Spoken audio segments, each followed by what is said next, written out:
Another lazy review because I'm lazy.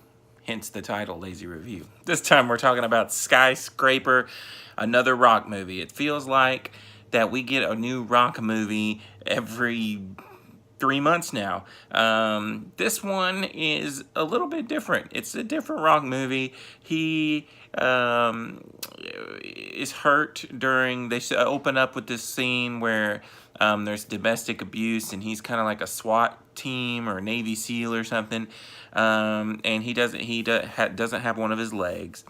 But he meets his wife, and then he becomes kind of the security guy who kind of analyzes buildings for flaws, and he goes to the world's tallest, most advanced building and checks out their flaws.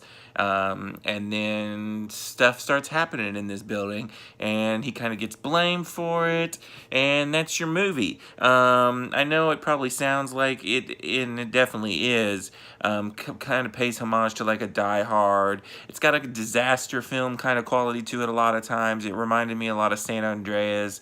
And it's got The Rock. He's great. His wife is played by Neve Campbell, who we haven't really seen in a while, and she's really good at it.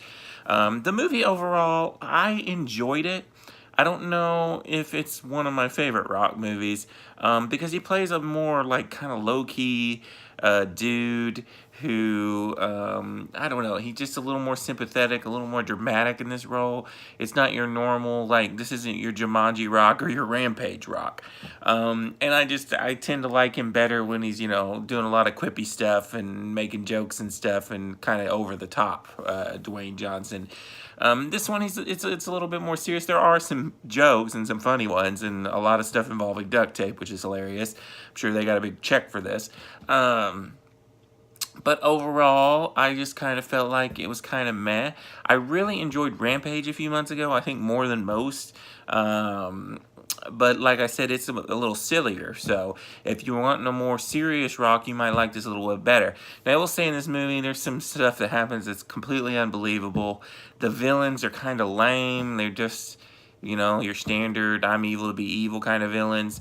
And, there's a few twists in it that you're like, okay.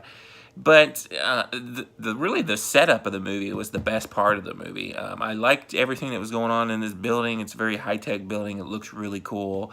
Another thing that I bet is really cool if you go see it in like IMAX or in with those D-box seats, they play with the camera a lot when when scenes involving heights, because it would give you a little bit of crazy kind of dizziness and stuff just when I just saw it on a normal screen. So I can imagine that if you were in IMAX or in a D-box seat where that thing was kind of like teetering over you when when he's hanging off the buildings and stuff or jumping off that crane, those scenes are probably a little bit more intense.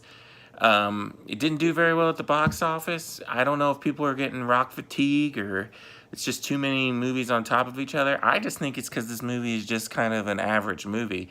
Like I said, I really liked Rampage more than this. Even Jumanji, I kind of liked a little bit better than this one. So I liked Skyscraper. I don't think this is one I'll own or watch a bunch of times. There's a lot better rock movies. The guy that directed this directed Central Intelligence, which I really liked, another rock movie. He directed We're the Millers. So, like I said, I didn't hate it. I just thought it was very average. So I'm going to give Skyscraper a 3 out of 5. Until next time, this is RainyCage. Peace out.